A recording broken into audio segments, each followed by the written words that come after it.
So there's a lot of controversy going around in the Mortal Kombat community right now, in particular on the topic of Tanya's new design. And I've noticed that there is very little nuance when it comes to this topic. There is a lot of dishonesty and there's a lot of bad faith arguments that are being put out there.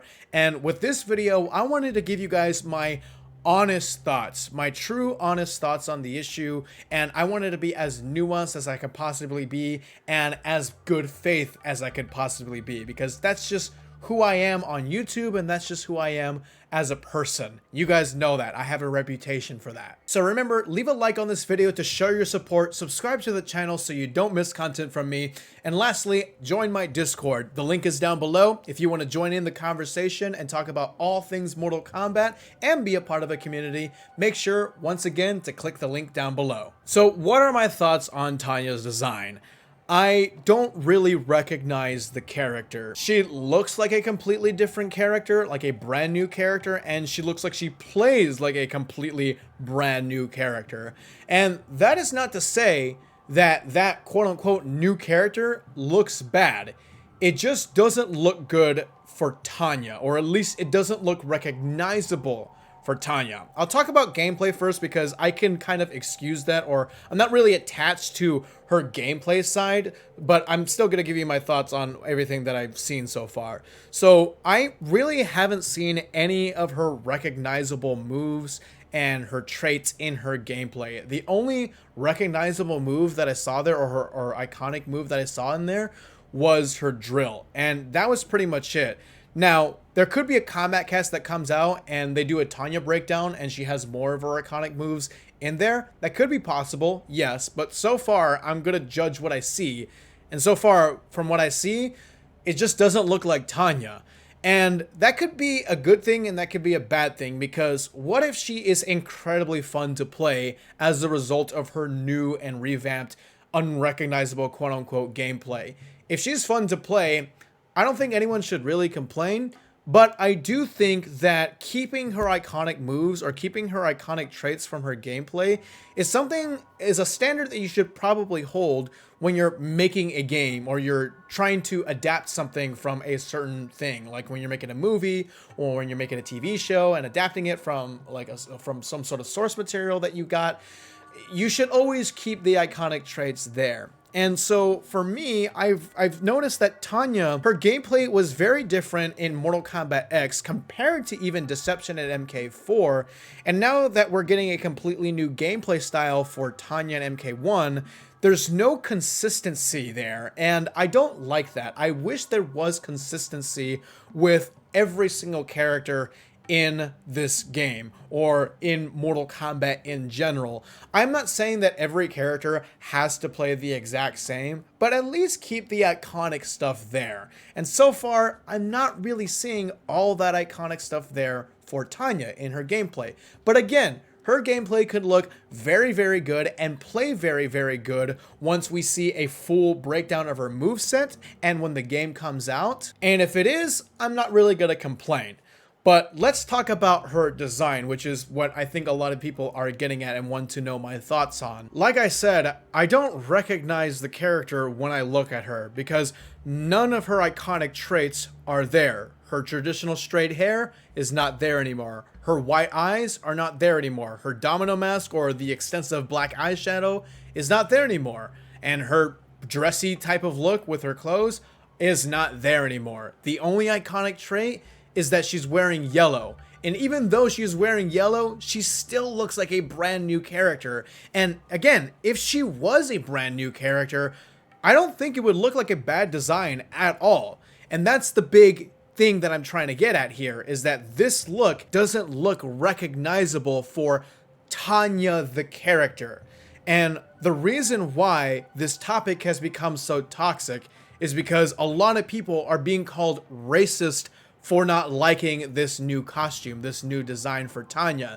And the reason why is because this new look for Tanya is a lot more Afrocentric than she has ever looked like in previous games. So they're connecting the fact that you saying that you don't like the design is you saying that you don't like Afrocentric features. That's not true. Saying that I don't like this look for Tanya the character in a video game doesn't mean that I don't like Afrocentric hairstyles, Afrocentric clothing in general. There's a difference between the two, and that's something that you really need to understand here, is that they're not the same thing. We're talking about a design choice for a character. We're not talking about whether or not that look, that Afrocentric look, is good in general in real life. We're talking about, is that appropriate for the character? And honestly, yes, Tanya having more Afrocentric features in her design is a good thing. I just don't like the specific choices. I don't like that specific look for her. I have seen plenty of edits that have had different Afrocentric hairstyles that look a lot better for her, and different Afrocentric clothing that look a lot better for her for this game, or just for her character. Now, we also need to be fair here that there are people out there that are legitimately making racist comments toward her new design. I've seen people go as far as to say that she shouldn't even be black, that she should be white. That is racist. I've seen people legitimately hate the Afrocentric look in general. That is also racist. But somebody who is saying, I don't think this design choice is appropriate for this character, Tanya the character, is not being racist. There's a big difference between the two. I've seen people comment on her face that she looks ugly, she looks masculinized, she looks like a man. Those comments are pretty sus to me. And a lot of people are using this image or the image from this scene. And I will say, yeah, it does look a little bit funny, but you have to understand that this is coming from a scene where she is very expressively angry. She's yelling. And I don't know if you guys know this, but anytime you freeze frame somebody who is angry and yelling is always going to look funny. Whether it's a black woman, white woman, or a man or a woman in general, anybody who is angry and yelling and you freeze frame them in the middle of that is going to look funny. And nobody ever really uses this image when they're talking about her being masculinized or ugly looking, because this image of Tanya looks totally fine. Now, she kind of looks like she has a unibrow, but I digress. She looks totally fine. I don't have a problem with her face at all. I never had a problem with her face. I don't know what people are getting at, and I think people are being incredibly bad faith when they're just using this image from a scene where she's being angry. Because again, anybody who's angry and you freeze frame them in the middle of that moment is going to look funny. You also have to keep in mind that this isn't a issue of whether or not they're masculinizing Tanya. This is just a NetherRealm issue with what they have with their character models when they do these close-up shots. There are a few moments in Injustice 2 story mode and MK11 story mode where there's close-up shots to the characters and they make them look a little bit weird. But we know, especially with the examples that I've given you on the screen right now, that the characters don't look like that in the game 99% of the time. Usually it's just a lighting issue or a camera angle issue or the face model issue. I don't know. It's just something about NetherRealm is making these characters look weird at certain tiny moments when they're having their face close up in the camera. But again, they don't look like that 99% of the time in the game. And I wish people approach this topic in good faith, because goddamn, where the fuck is the nuance in these kind of conversation? Where the hell is the middle ground? Where the hell is the recognizing of other factors? Just where is the fucking good faith arguments on the internet? And you're probably typing in the comments like, "Brusk, it's the internet. Did you expect otherwise?" And honestly, you're right. I shouldn't have expected otherwise. It's always a binary view. It's always one or the other. There's no room for middle ground. There's no room for nuance. It's all just, you're either this or you're either that. They're doing this or they're doing that. I hate the internet. I'm not saying anything brave there, but I hate the internet. So anyways, my overall thoughts on the whole Tanya issue is that I wish she had more of her recognizable traits within her character design, whether or not that's giving her the white eyes or the black eyeshadow or a different hairstyle or different clothes. If you want to keep the Afrocentric theme for this character, which I think is a good idea. My issue was never with the character theme that they're going for, which was the Afrocentric theme. That's fine. You can keep that while also having the recognizable traits of her character, like the white eyes, like the eyeshadow, like the kind of hair, like the dress type look. Like I said, I am 100% on board with the Afrocentric theme they're going for with this character.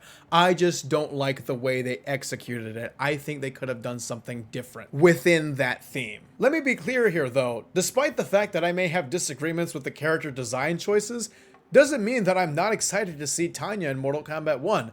I'm glad she's in the game. I'm glad she's on the roster. I cannot wait to see what she does in the story mode because it looks like she's going to have a big part. And that's exciting to me because Tanya's a good character. And I hope she is still a good character in Mortal Kombat 1. I'm not hating on NetherRealm here. I may not like some of the choices, but that doesn't mean that I hate everything NetherRealm's doing or anything like that. No. I overall am glad to see Tanya. I just disagree with the character design choices and I would do something different. I like what they're going for. There are just specifics that I would do differently. Overall, I'm excited for Mortal Kombat 1. This controversy doesn't bring my hype down. I'm very much looking forward to the game. Overall, like what I see with everything that we have seen for Mortal Kombat 1 so far. Everything is looking exciting, and I cannot wait to play the game. That's it for today, folks. Remember to leave a like on this video if you enjoyed, and also comment down below and let me know your thoughts on this whole issue. Try to be as good faith as possible, and try to keep it civil in the comments, please. Be sure to subscribe to the channel if you haven't already, and I'll see you guys in the next video.